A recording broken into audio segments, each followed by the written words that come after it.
introduction, and today I will be teaching you how to port forward. Okay, so port forwarding is very useful for a few things, actually a lot of things, but first and foremost, it's torrenting is the most important and frequent thing that people port forward for. Port forwarding basically opens a port, so incoming traffic, people connecting to your computer, can do that without the interference of your router, and when you try to download something from other people, your traffic going out of your router will be managed without bogging down your speed, etc. This is so you can get the full utilization of your connection.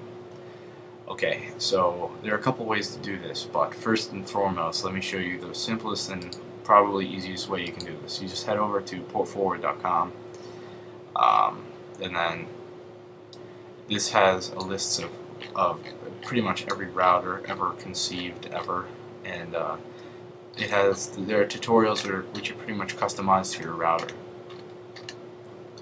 And then if you want to pay money, you can buy a port checker and actually a port forwarder it costs money, but you can do this for free, so whatever. So this is just in case you get stuck on my tutorial.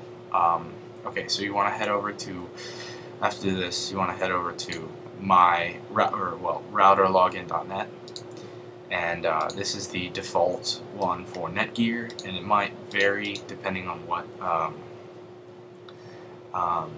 router you have, but they're pretty much all the same. Just look underneath your router for the site you have to go to manage your router, and the username and password you have to. If it's a new router, it's usually going to be the username will always be admin, and the password will either be password or abc123. Okay, so now let's head over to port forwarding / triggering.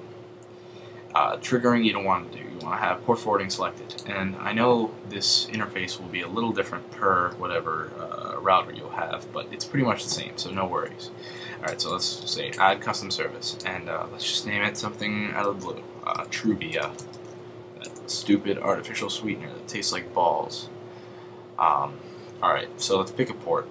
It should be over 10,000, because this will make it so usually malicious people try to connect to ports between 1 and 999, simply because there are less numbers and a bigger chance that those ones are being used. So you want to pick one that's kind of out of the blue, and you don't want to repeat all the numbers, such as like 222, because then that's pretty much a giveaway what port you're going to use.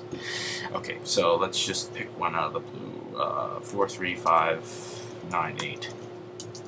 And okay, you want to have these be the same number, because if they're not, then it's going to open a range of ports, and you want to have one open, because if you have more than one open, then hackers are going to fuck you up.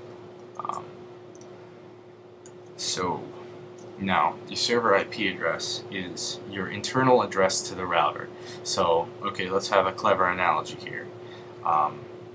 If I live in New York City, and I live on 7th Avenue, 7th Street, or whatever it is, that 7th Street and that number is the corresponding one to my house, and my house is corresponding to that number. It's pretty much that same kind of relationship. This is basically what your computer, where it is located on these local network, which is being controlled by your router. And you can figure this out very easily.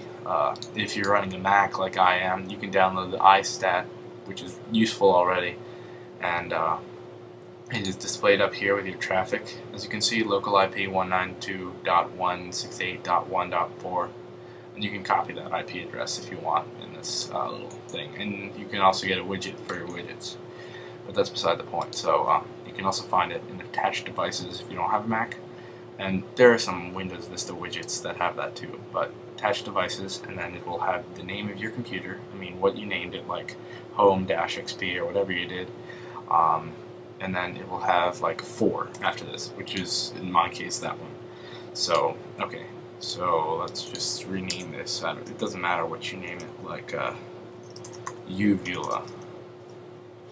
Okay, so That's all applied, and you have this new port that's open right there. And then you just point whatever you want to go through it there. Like if you have uTorrent, you can define a port.